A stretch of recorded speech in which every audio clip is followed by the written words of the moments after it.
देख रहे हैं क्यून किचन रानी चैनल। आप सभी का मेरे क्यून किचन रानी चैनल में बहुत बहुत स्वागत है। आज हम गांव के देसी तरीके से साबुत हरे मूंग और आलू की बहुत ही स्वादिष्ट तरी वाली सब्जी की रेसिपी लेके आई हूँ। ये सब्जी स्वादिष्ट होने के साथ साथ हेल्दी भी बहुत ज़्यादा होती है। चलिए रेसिपी को शुरू करते हैं। अगर रेसिपी पसंद आए तो वीडियो को लाइक, चैनल को सब्सक्राइब करना बिल्कुल ना भूलें। तो सबसे पहले मैंने साबुत मूंग ले लिया है, हरा वाला मूंग है।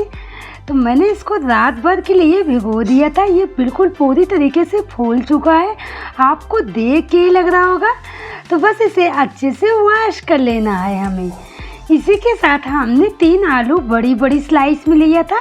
हमने इसको छोटे छोटे स्लाइस में काट लिया। इसे साइड में रख देंगे। बहुत अच्छी तरीके से हमने इसे वॉश कर लिया है। हमने 2 टमाटर 2 प्याज लिया है। तो प्याज को पतले पतले स्लाइस में काट लेंगे, टमाटर को भी काट लेंगे। आप ध्यान रखें, अगर आप देसी टमाटर ले रहे हैं तो कम मात्रा में रखें। अगर आप हाइब्रिड वाला टमाटर यूज कर रहे हैं तो ज़्यादा लीजिए। सब्ज़ी आपकी बहुत ही टेस्टी बनेगी। जो देसी होता है वो खट्टा ज़्यादा होता है, इसीलिए थोड़ा कम डालना चाहिए सब्ज़ी में। इसी के साथ हमने 3 से 4 हरी मिर्ची ले लिया है, 1 पिंच अदरक का टुकड़ा, 2 हमने प्याज, 7 से 8 लहसुन की कलियां, थोड़ी सी धनिया लिया है। इन सब का एक अच्छा सा पेस्ट तैयार कर लेंगे। चलिए इन सब का एक अच्छा सा पेस्ट तैयार कर लेते हैं हम। तो ये देखिए हमारा पेस्ट बनके तैयार है। आप देख सकते हो ना, बहुत ही बढ़िया, बहुत ही फाइन हमने पेस्ट तैयार किया है। इसे साइड में रख देंगे। गैस पे हमने पैन रख दिया। इसमें हमने कुकिंग ऑयल डाल दिया। मस्टर्ड ऑयल का हम यूज कर रहे हैं। तेल को गर्म होने देंगे थोड़ी देर। तो ये देखिए, आप देख सकते हैं ना, तेल बहुत अच्छी तरीके से गर्म है। तेल से धुआं फेंक रहा है, आपको देख के लग रहा होगा। बिल्कुल ऐसा ही तेल हमें सब्जी बनाने के लिए चाहिए। हमने 2 बड़ी यहाँ डाल दिया। थोड़ा सा हमने जीरा डाल दिया। इसी के साथ हमने प्याज डाल दिया। अब इसे अच्छे से सुनहरे रंग तक प्याज को भून लेंगे। ये देखिए प्याज बहुत अच्छी तरीके से भून गई है। अब हम पेस्ट डालेंगे जो हमने पेस्ट तैयार किया था। तो सारा पेस्ट हमने डाल दिया। 2 से 3 मिनट तक बहुत अच्छी तरीके से हमें इसे पका लेना है। आप देख सकते हो मसाला बहुत अच्छी तरीके से पक गया है। इसी के साथ हमने आलू डाल दिया, मूंग भी डाल देंगे और 3 से 4 मिनट तक बहुत अच्छी तरीके से भूनेंगे सब्जियों को। उसके बाद हम इसमें मसाले डालेंगे। तो ये देखिए, आप देख सकते हो ना, 3 से 4 मिनट तक लगातार हमने बहुत अच्छी तरीके से भून लिया है। ये आपको देख के लग रहा होगा बहुत अच्छी तरीके से भून गया है हमारा। अब इसमें हम कुछ मसाले डालेंगे, बेसिक मसाले। हमने यहाँ 1 चम्मच भर के धनिया पाउडर डाल दिया।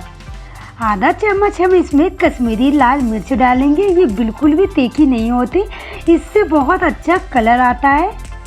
तो हमने आधा चम्मच इसको डाल दिया। अब आधा चम्मच हल्दी पाउडर डालेंगे। 1 चम्मच गरम मसाले हम डालेंगे। मसाले आप कम या ज़्यादा अपने अनुसार, जैसे आप स्पाइसी कम खाते हो ज़्यादा, वैसे आप यूज कर सकते हो। तो हमने मसाले डाल दिए। अब इसे भी हम भून लेंगे 2 से 3 मिनट तक बहुत अच्छी तरीके से। तो ये देखिए, आप देख सकते हो ना, बहुत अच्छी तरीके से हमारा मसाला, आलू सब कुछ भून चुका है। तो अब इसमें हम पानी डालेंगे। तो पानी हम यहाँ बहुत ज़्यादा ना पतली बना रहे हैं ना गाढ़ी बना रहे हैं, थोड़ी सी तरी वाली सब्ज़ी बना रहे हैं, यानी ऐसी सब्ज़ी हम बना रहे हैं।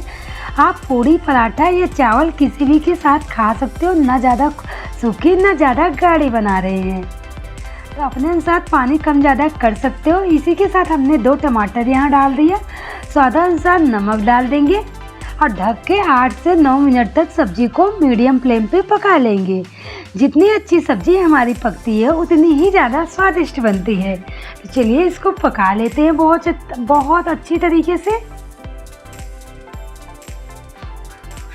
तो ये देखिए, अब इसे ढक देंगे हम। तो आप देख सकते हो हमारी सब्जी 7 से 8 मिनट हो चुका है। और सब्जी हमारी बन के तैयार है। आपको देख के ही लग रहा होगा ना कितनी बढ़िया ये बनी है। तो हमारी सब्जी बन के तैयार है।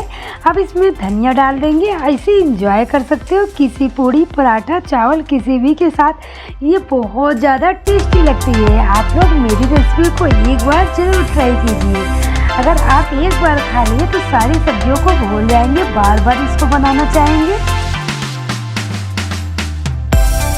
तो अगर आप सभी को मेरा ये वीडियो पसंद आया हो तो प्लीज़ लाइक ज़रूर करना। चैनल पे नए हो सब्सक्राइब करना बिल्कुल न भूलें। साथ में बेल आइकन का बटन भी दबा देना ताकि जब भी मैं वीडियो डालूं सबसे पहले आपके पास नोटिफिकेशन पहुंचे। तो मैं आप सभी को फिर मिलती हूँ नेक्स्ट वीडियो में एक नई रेसिपी के साथ। तब तक के लिए bye bye. Thank you for watching my videos to all my lovely friends.